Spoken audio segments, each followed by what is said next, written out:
Guys welcome back to our channel SSC study one में, जिसमें हम यूपीजी के जीएस को कवर कर रहे हैं। इससे पहले मैंने आपको क्लास 5 रिवाइज़ कराई थी। उसके बाद क्लास 6 होनी थी, पर उसमें केशपाल सर की हालत बहुत ख़राब थी तो वो हो नहीं पाई थी। फिर सर ने क्लास 7 ली थी, ठीक है। तो इसलिए क्लास 6 में कोई भी कंटेंट नहीं हुआ है, क्लास नहीं हुई थी तो क्लास 7 हुई थी। इसको हम रिवाइज़ करते हैं। आज हम क्लास 7 और क्लास 8 को बहुत अच्छे से रिवाइज़ करने वाले हैं। आइए स्टार्ट करते हैं। उत्तर प्रदेश शिक्षा, इसमें क्या टॉपिक रहेगा हमारा? उत्तर प्रदेश शिक्षा। यहाँ पर देखिए 2011 की जनगणना के अनुसार उत्तर प्रदेश की साक्षरता दर कितनी थी? तो यह थी 67.7%। अब इसमें देखिए 67.7% में मेल कितने परसेंट है और फीमेल कितने परसेंट है? तो मेल 77.3% है और फीमेल 57.2% है। इनमें अंतर पूछा जाता है कि 2011 की जनगणना के अनुसार मेल और फीमेल में क्या अंतर रहा? तो 20.1% का अंतर रहा। अब यहाँ पर देखिए, उत्तर प्रदेश का सर्वाधिक साक्षरता वाला जिला कौन सा है? गौतम बुद्ध नगर। इसमें कितनी दर थी? तो 80.1%। यहाँ पर देखिए, उत्तर प्रदेश का सर्वाधिक साक्षरता वाला न्यूनतम जिला, यानी जिसमें बहुत न्यूनतम थी, इसमें सर्वाधिक थी और इसमें न्यूनतम यानी कम, तो वह कौन सा है? श्रावस्ती। 46.7%। 46.7%। यहाँ पर देखिए, उत्तर प्रदेश के विभिन्न आर्थिक क्षेत्र में साक्षरता दर कितनी है? आर्थिक क्षेत्र कितने बताए थे? तो 4 बताए गए हैं। यहाँ पर देखिए, पश्चिमी आर्थिक क्षेत्र, पूर्वी आर्थिक क्षेत्र, केंद्रीय आर्थिक क्षेत्र और बुंदेलखंड आर्थिक क्षेत्र। अब पश्चिमी में देखिए कितनी है? 67.5%। पूर्वी क्षेत्र में देखिए 67.4%। यहाँ सबसे कम साक्षरता वाला क्षेत्र, यानी यह कौन सा है? सबसे कम साक्षरता वाला क्षेत्र। फिर केंद्रीय आर्थिक क्षेत्र में देखिए 68.3%। बुंदेलखंड क्षेत्र में देखिए 69.3%। यह सबसे ज़्यादा साक्षरता वाला क्षेत्र है। पूछा जाता है कि सबसे कम साक्षरता वाला क्षेत्र और सबसे ज़्यादा साक्षरता वाला क्षेत्र, इनको आपको याद रखना है। नेक्स्ट देखते हैं, उत्तर प्रदेश के केंद्रीय विश्वविद्यालय तो कितने हैं? ये 6 हैं, यानी 6। अब यहाँ पर देखिए कौन कौन से हैं और यह कहाँ पर है। तो इलाहाबाद विश्वविद्यालय प्रयागराज में है, बनारस हिंदू विश्वविद्यालय वाराणसी में है, अलीगढ़ मुस्लिम विश्वविद्यालय यह अलीगढ़ में है। दोस्तों शॉर्ट फॉर्म में लिखना पड़ता है क्योंकि थोड़ा जब सर बोलते हैं तो जल्दी जल्दी लिखना पड़ता है, तो मैं शॉर्ट फॉर्म में लिख लेती हूँ, आप पूरा लिख लीजिएगा। बाबा साहेब भीमराव अंबेडकर विश्वविद्यालय लखनऊ में है, रानी लक्ष्मीबाई केंद्रीय कृषि विश्वविद्यालय झांसी में है, राजीव गांधी राष्ट्रीय विमान विश्वविद्यालय यह कहाँ पर है? तो यह अमेठी फुर्सतगंज में है। पहले सर ने अमेठी बताया था, फिर रायबरेली बताया, फिर सर ने काट के अमेठी करवाया। ये अमेठी फुर्सतगंज में है। यहाँ पर देखिए, अब हम एक एक करके सारे विश्वविद्यालयों को देखेंगे। इलाहाबाद विश्वविद्यालय, यह देश का चौथा उत्तर प्रदेश का पहला विश्वविद्यालय है, यानी देश का चौथा और उत्तर प्रदेश का पहला विश्वविद्यालय है। इसकी स्थापना 23 सितंबर 1887 ईस्वी में प्रयागराज में हुई थी। इसका अन्य नाम पूर्व का ऑक्सफोर्ड कहा जाता है, यानी इसका जो अन्य नाम है या इसको दूसरे नाम से क्या पुकारा जाता है? तो पूर्व का ऑक्सफोर्ड।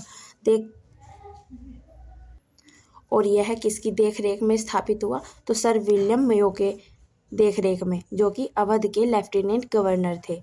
अब यहाँ पर देखिए, इसका डिज़ाइन किसने किया? वास्तुकार कौन थे इसके? तो सर विलियम एम्सन थे। केंद्रीय विश्वविद्यालय के दर्जे से कब मिला? तो यह 2005 में मिला। कब मिला? 2005 में। नेक्स्ट देखते हैं सेकंड विश्वविद्यालय।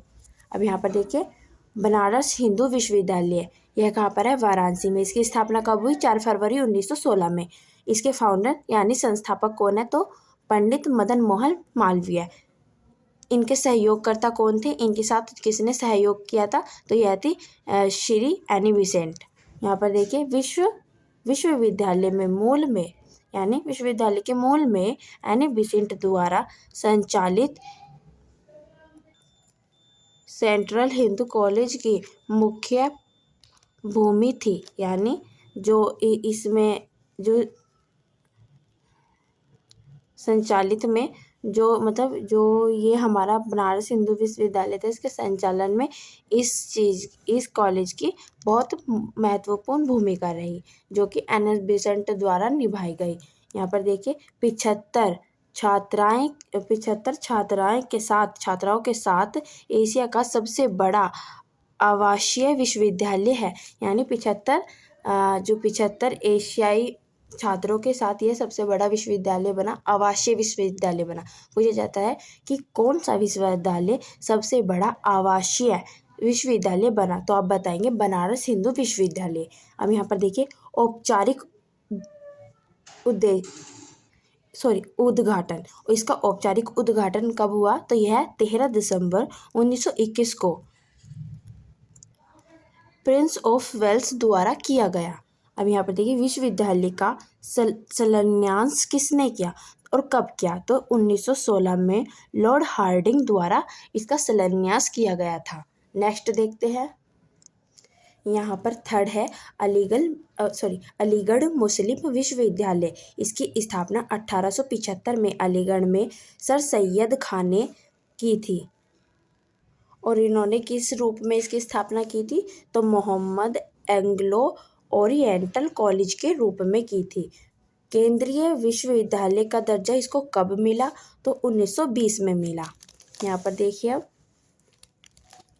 इस विश्वविद्यालय की पहली महिला कुलपति यानी वाइस चांसलर कौन थी, तो प्रोफेसर नईमा खातून थी। फिर यहाँ पर देखिए इस विश्वविद्यालय की पहली महिला चांसलर, ओनली चांसलर कौन थी, तो यह थी बेगम सुल्तान जहां। अब हमारी क्लास 8 का रिवीजन स्टार्ट होता है। चलिए, बाबा साहेब डॉक्टर भीमराव अंबेडकर विश्वविद्यालय, इसकी स्थापना कहाँ पर हुई, लखनऊ में 1996 में। अब पांचवा देखिए, उसमें बस इतना ही पढ़ना था, सर ने बोला था। पांचवा देखिए रानी लक्ष्मीबाई केंद्रीय कृषि विश्वविद्यालय, इसकी स्थापना झांसी में 2014 में हुई है। अब ये थोड़ा लेटेस्ट है, तो आपको ये मोस्टली याद करना होगा। यहाँ पर देखिए विश्वविद्यालय की स्थापना के लिए पहला विधेयक 28 दिसंबर 2011 को राज्यसभा में पेश किया गया। यहाँ पर देखो दोनों संसदों द्वारा, क्योंकि राज्यसभा यानी राज्यसभा में दो सदन होते हैं, निम्न सदन उच्च सदन, तो दोनों सदनों द्वारा 5 मार्च 2014 को प्रस्तावित किया गया। यानी जिसको पेश किया गया था उस पर विचार विमर्श करके राज्यसभा के दोनों सदनों ने उसको 5 मार्च 2014 को पेश किया सबके सामने। फिर यहाँ पर देखिए विश्वविद्यालय का परिसर भारतीय चारागाह एवं चारा अनुसंधान स्थान कहाँ पर है, तो यह झांसी में है। दोस्तों, जब भी मैं पीडीएफ तैयार कर लूँगी तो मैं आपको पीडीएफ के बारे में इन्फॉर्म कर दूँगी, अलग से शॉर्ट वीडियो में या फिर किसी भी क्लास के बीच में। बाकी आप बेफिक्र रहिए, पीडीएफ आपको मिल जाएगा। अभी मैं उसकी तैयारी में लग रही हूँ, क्योंकि देखिए पीडीएफ का डाउनलोड भी नहीं हो रही है और वह स्क्रीनशॉट भी नहीं लिया जा रहा है ऐप से। तो मैं देखती हूँ कि मैं क्या कर सकती हूँ, उसके बाद मैं आपको पीडीएफ के बारे में बता दूँगी आपको कैसे और कहाँ मिल जाएगी। वैसे तो टेलीग्राम चैनल पर मिल जाएगी, बट एक बार मैं फिर भी आपको कन्फर्म करा दूँगी।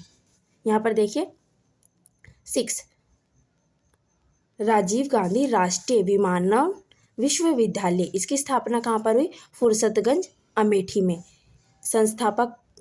स्थापित किसने किया, तो संसद अधिनियम 2013 द्वारा, यानी जो संसद का अधिनियम है 2013 का, उसके तहत इसकी स्थापना हुई। यह भारत का पहला राष्ट्रीय विमानन विश्वविद्यालय है।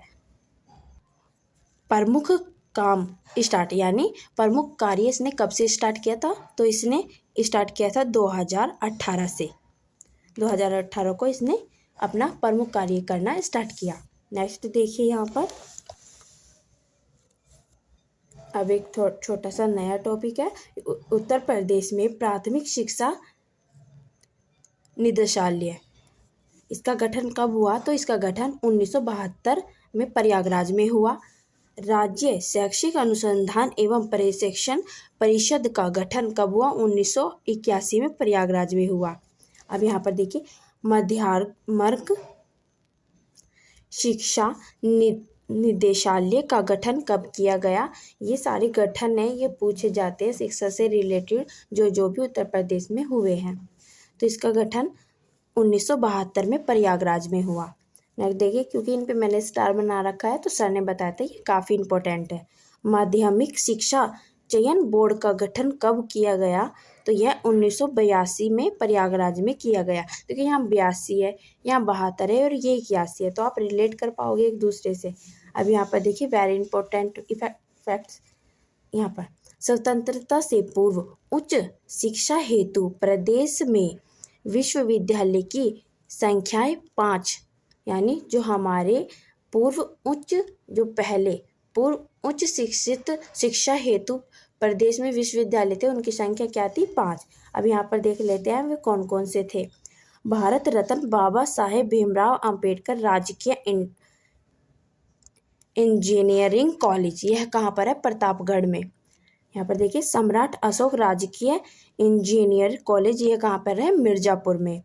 भारत रत्न वल्लभ भाई पटेल राजकीय इंटर कॉलेज कहाँ पर है? बस्ती में। माँ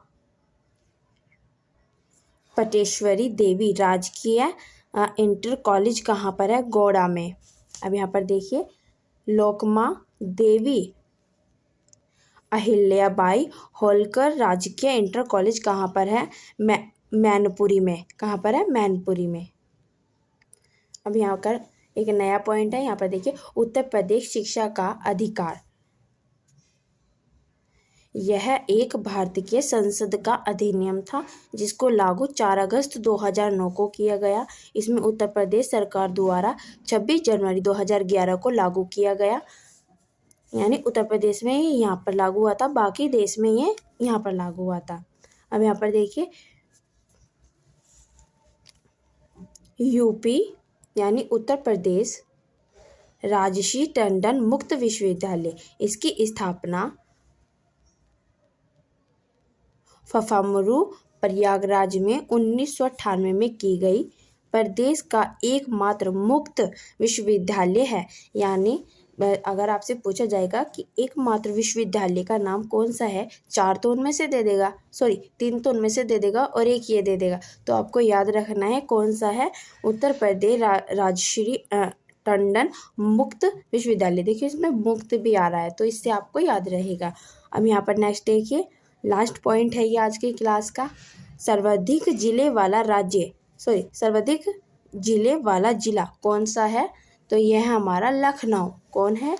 लखनऊ। अब हमने 7 और 8 क्लास को बहुत अच्छे से कवर कर लिया है और आप इस वीडियो को 1 से 2 बार देखिएगा, क्योंकि ये सिर्फ 14 मिनट के आसपास की हो पाई है और इससे आपका एक बेहतरीन रिवीजन हो जाएगा। अगर आप चाहते हैं तो, और आप मैं सजेस्ट करूँगी कि आप इसको नॉर्मल स्पीड पर देखें जब आपने कुछ ना पढ़ रखो। अगर आप पहले से ये पढ़ चुके हैं तो आप इसको 1.5 या 1.75 की स्पीड पर देखें, ताकि आपका टाइम भी सेव हो और आप स्मार्टली वर्क भी कर पाए, क्योंकि आपको अदर सब्जेक्ट भी कवर करनी है। अगर आपको क्लास अच्छी लगती है, लाइक, सब्सक्राइब एंड कमेंट आप अपना एक प्यारा सा करें। और थैंक यू। वंदे मातरम।